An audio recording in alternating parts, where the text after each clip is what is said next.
So today we have to start with the evaluation of the capital structure. There are certain ratios, as you can see on the screen, there are certain ratios that are very helpful and are the key significant in decisions regarding the capital structure. और वो ratios हैं ये 5 ratios.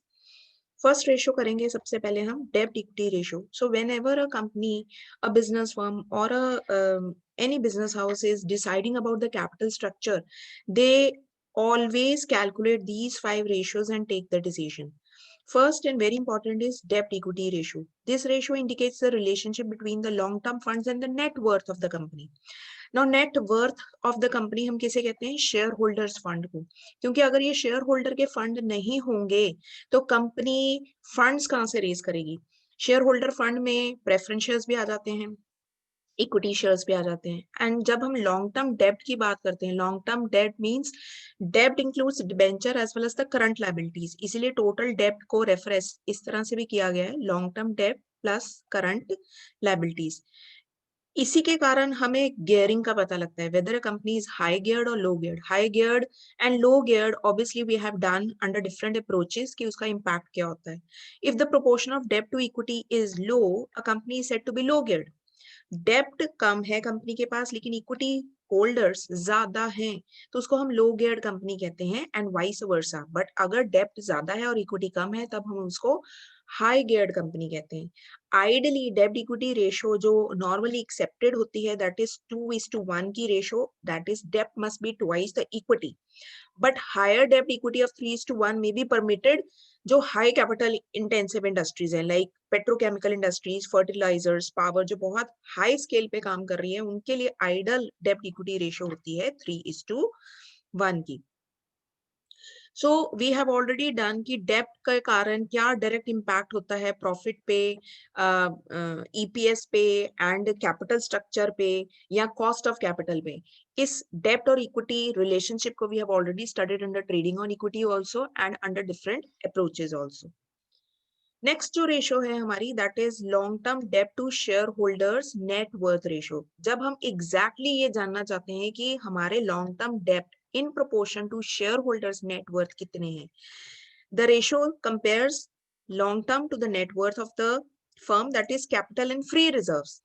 जब हम net worth की बात कर रहे हैं we are talking about capital also and free reserves. This ratio is better than the debt equity ratio and includes capital which is invested in fictitious assets like deferred expenditure and carried forward losses. Why it is considered as better? Because debt equity ratio में हम total ले रहे हैं, total and only shareholder fund का ratio. जब हम total debt की बात कर रहे हैं, हम long term debt plus current liability की बात कर रहे हैं. Current liability की situation हम कभी भी predict नहीं कर सकते हैं. सो इसीलिए ये रेशो हम बेटर कहते हैं बिकॉज इसमें सिर्फ हम लॉन्ग टर्म डेब्ट को कंसिडर कर रहे हैं। अगर हमारा आज बिजनेस इतना स्टेबल नहीं है तो हम ये एक्सपेक्ट करते हैं कि चलो हम मेहनत करेंगे और पॉलिसीज बनाते हैं और कोई डिसीजंस इंप्रूव करते हैं तो ओवर द इयर्स हम अपना जो बिजनेस है वो बेटर कर लेंगे। तो बिजनेस को कंपेयर लॉन्ग टर्म बेसिस पे किया जा सकता है, करंट लायबिलिटी के बेस पे नहीं किया जा सकता। So this ratio would be of more interest to the contributories of long term finance. तो जब भी किसी ने किसी फर्म में इन्वेस्ट करना है तो वो इस रेशो को जानना चाहेगा, रेशो ऑफ लॉन्ग टर्म डेब्ट in proportion to the share holders net worth. Now एक बारी चार्ट देखते हैं।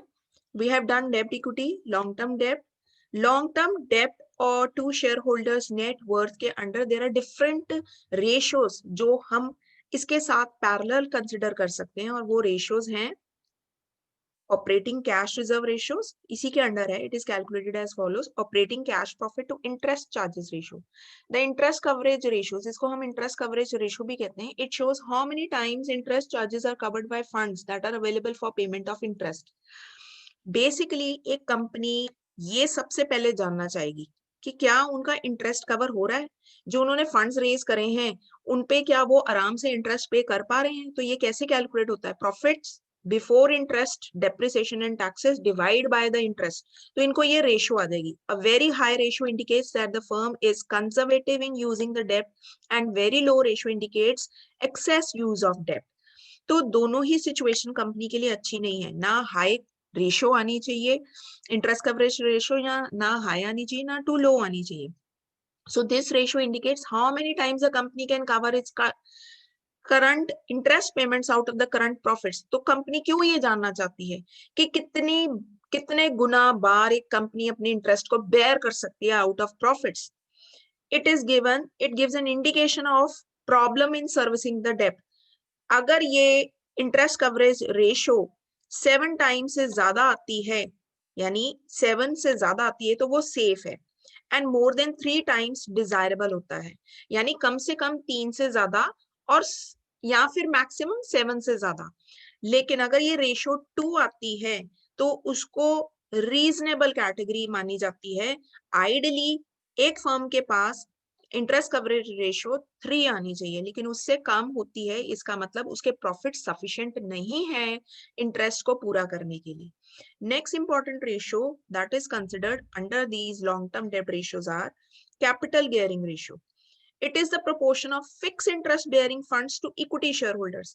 ये भी जानना एक कंपनी के लिए बहुत जरूरी है, क्योंकि कई इंटरेस्ट फिक्स इंटरेस्ट है जो कंपनी को देने ही देने हैं, whether they earn profits or not, because इसको देने के बाद ही जो बचता है वो इक्विटी होल्डर्स को मिलता है. इसीलिए इसकी रेशो का फॉर्मूला बना है fix interest bearing funds divide by equity share holders. The fix interest bearing funds अब कौन से हैं? Debentures, long term loan and preference share capital. ना प्रेफरेंस को हम फिक्स क्यों मानते हैं? क्योंकि कंपनी को हार के डिविडेंड डिक्लेयर करना ही पड़ेगा. ऐसा नहीं कर सकते वो कि प्रेफरेंस शेयर्स इशू करे और 4-4 साल 5-5 साल उन्होंने डिविडेंड ही नहीं डिक्लेयर करा. सो कहीं ना कहीं कंपनी के लिए ये फिक्स बेयरिंग सिक्योरिटीज ही हैं. और इक्विटी होल्डर फंड्स में इंक्लूड होता है equity share capital, reserve and surplus. So capital gearing ratio indicates degree of vulnerability, यानी proportion of earnings available for equity holders. This ratio signals the firm which is operating on trading on equity. ये direction बताती है कि एक firm की trading on equity कैसी है. It also indicates change in benefits of accruing to equity holders by change in level of fixed interest. अगर ये fixed interest bearing securities ज्यादा हो जाएंगी तो इक्विटी होल्डर्स की जो अर्निंग्स हैं वो कम हो जाएंगी. लेकिन अगर ये फिक्स इंटरेस्ट बेयरिंग सिक्योरिटीज कम होंगी तब इक्विटी शेयर होल्डर्स के लिए जो रिटर्न बचेगा वो ज्यादा होगा. Next is DSCR, that is debt service coverage ratio. This ratio is the key indicator of to the lender to assess the extent of ability of the borrower to service the loan. Simple words में, जब किसी investor ने, lender ने पैसे लगाने हैं एक company में, तो वो ये जानना चाहेगा इस कंपनी की एबिलिटी क्या है, ये बोरर की एबिलिटी क्या है, क्या वो अपना लोन अमाउंट वापस पे कर पाएगा. अगर मैं किसी कंपनी में पैसे इन्वेस्ट कर रही हूँ तो मैं उसको लेंड कर रही हूँ और कंपनी मेरे लिए बोरर है, तो क्या वो मेरा लोन वापस चुका पाएगा, टाइमली पेमेंट्स कर देगा इंटरेस्ट की या लोन इंस्टॉलमेंट की. It indicates whether the business is earning sufficient profits to pay not only the interest but also the installments. Bank से अगर लोन लिया है तो वो ये जानना चाहेगी कंपनी की डेब्ट सर्विस कवरेज रेशियो क्या है. उनको ना सिर्फ अपने इंटरेस्ट के पैसे वापस चाहिए बल्कि अपनी इंस्टॉलमेंट्स भी टाइम पे वापस चाहिए. तो ये वो रेशियो कैसे कैलकुलेट करते हैं? Profit after taxes plus depreciation plus interest on loan divide by interest and the loan repayment. ये रेशियो कैलकुलेट करते हैं. एग्जांपल मैंने दिया आपको बैंक का. A ratio of 2 is considered satisfactory. अगर 2 भी आ जाती है तो फाइनेंशियल इंस्टीट्यूशन सेटिस्फाई हो जाते हैं कि हाँ ये कंपनी हमारे पैसे वापस कर देगी. ग्रेटर डेब्ट service coverage ratio indicates better capacity of the organisation. जितनी ज्यादा हाई आती है दैट मीन्स इस कंपनी की कैपेसिटी अच्छी है अपनी लोन अमाउंट वापस पे करने की. So this will enable the lender to make the correct decision. तो जब भी हम एक बैंक के पास लोन एप्लीकेशन फाइल करते हैं तो वो कैसे असेस करते हैं हमारी बैलेंस शीट्स को, कैसे असेस करते हैं हमारे स्टेटस को. सिर्फ बैलेंस शीट्स देखने से डिसीजन नहीं होता. दे कैलकुलेट दीज डेब्ट service ratio, capital gearing, then interest charges ratio, long term debts, then डेब्ट इक्विटी. सो इसी रीजन के कारण ये 5 रेशियोज बहुत इंपॉर्टेंट हो जाती हैं कंपनी के लिए अपना कैपिटल स्ट्रक्चर डिसाइड करने के लिए. बिकॉज ये कैपिटल स्ट्रक्चर पे डिपेंड करेगा कि रेशियोज की वैल्यू कितनी आती है.